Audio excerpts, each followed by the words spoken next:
All right, spending in retirement.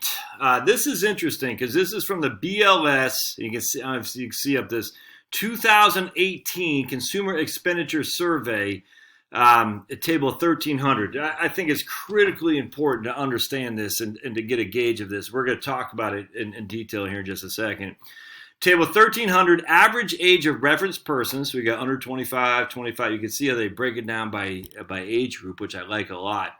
And then we got annual expenditure means. All right, means is the average, not the median. The median is half above, half below. Mean is the average. Shares, standard errors, coefficients of variations.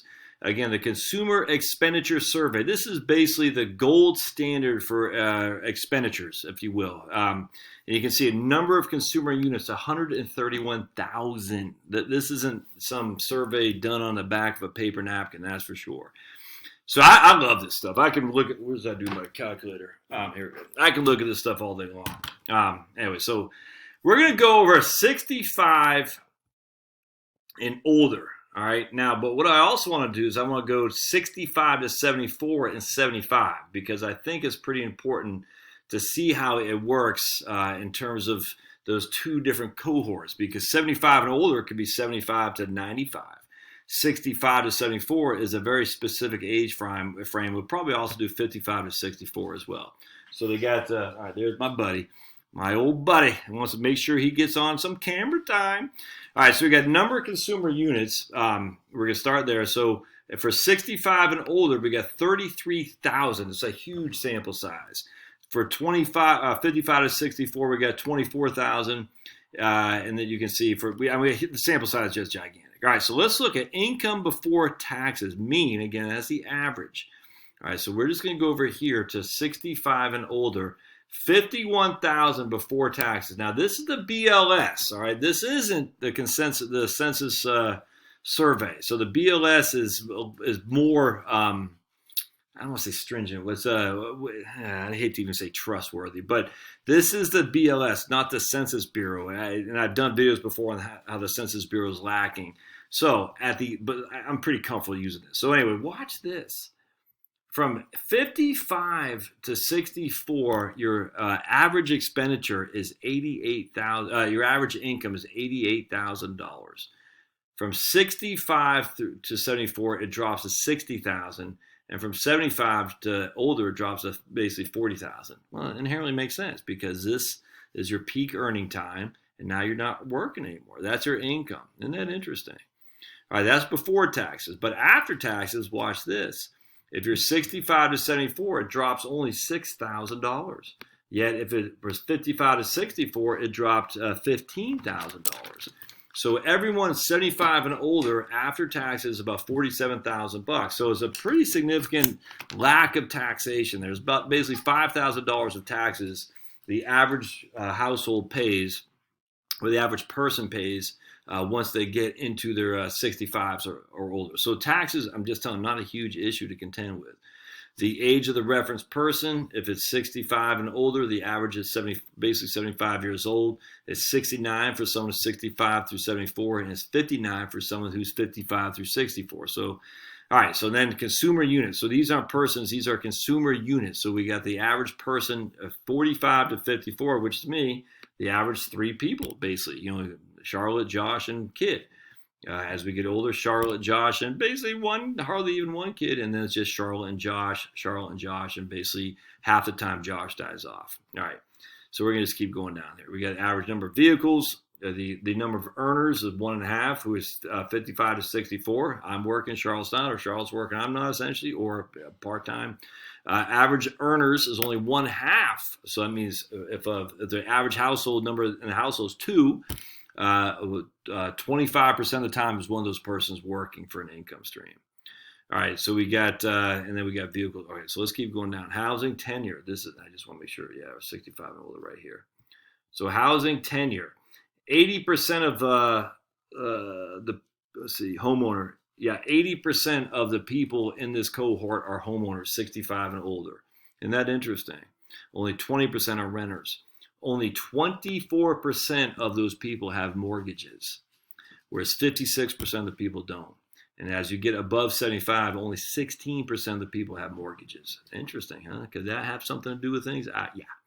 And yeah, if we go here, 52% of people 45 to 54 have mortgages. 44% of the people 55 to 64 have mortgages. So mortgages dwarf in these categories. As I talked about in my book, You Can Retire on Social Security. Mortgages dwarf all other classes for renters and for non-mortgagees.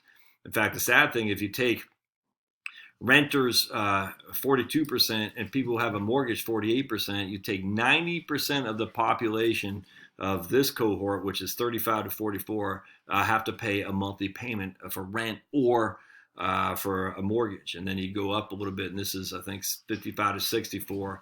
76% of the people are homeowners, of which 44% have mortgage, 32% of the people who don't. So even at 55 to 64, the predominant amount of people, the majority, the vast majority, 68% have a expenditure of housing of some sort.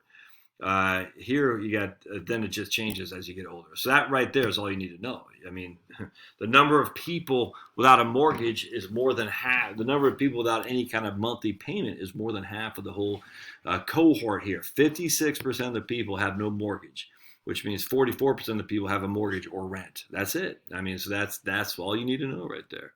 All right, so let's keep going down. All right, average annual expenditures, $50,000 for 65 plus. $56,000 for 65 to 74, and $43,000 for 75 and above. $66,000 was the average expenditure if you are in your 55 to 64 cohort. The average expenditures, look at that. And then it drops. It drops $10,000 and it drops another $13,000. So if we take $10,000 divided by 66, it drops 15% from 64 to basically the 55 to 64 cohort to the 65 to 74 cohort, and then it drops another 13,000. Wow, divided by 56, it drops another 23% from the 65 74 cohort to the above 75 cohort, and then that's food. So consumption of food doesn't drop all that much, actually, which is pretty interesting. $8,000 for the consumer unit at the 55 to 64-year-old cohort, and then it goes to $7,300 for the 65 to 74 cohort, and then it goes to $5,500. So, I mean, it's a drop, but not that significant, relatively speaking. I mean, not enough to make or break. It's not the food. Food at home, as you see here, is interesting.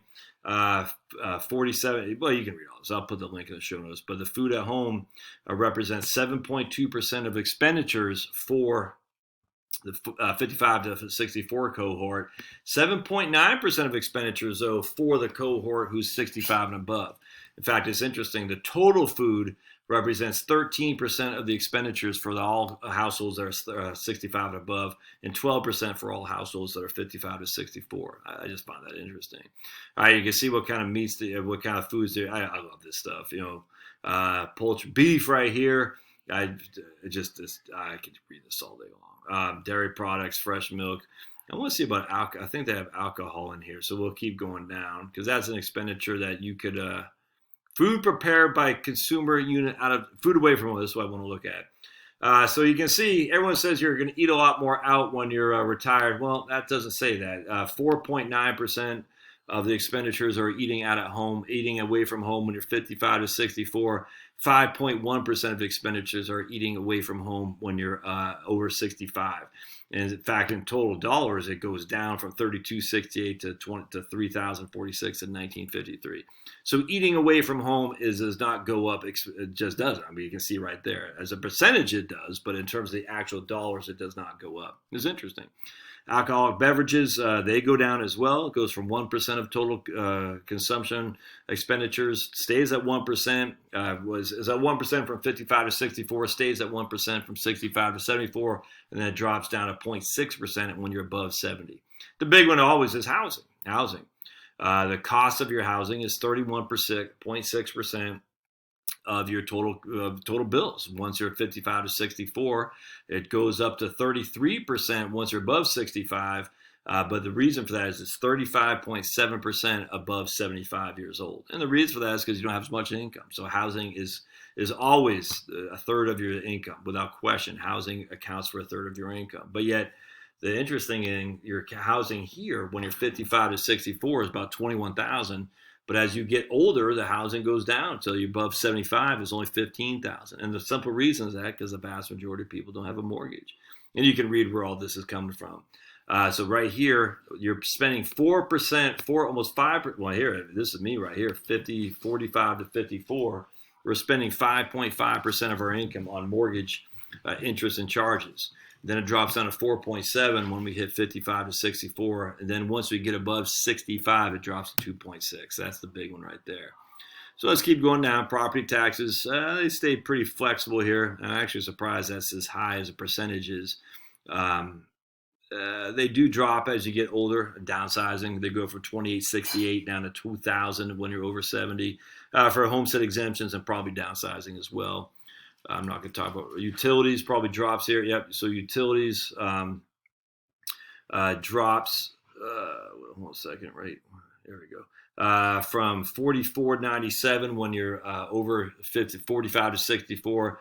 To basically 3,800 for anyone over 65. So utilities drop, makes sense because you're downsizing for sure. You can see all this household operations, everything. Household operations stays about the same there. I want to see what else we got here. Other household, and you can read all that about households. There we go. Hold on. Apparel services. Yeah, let's look at apparel. Apparel services. Well, doesn't. There we go.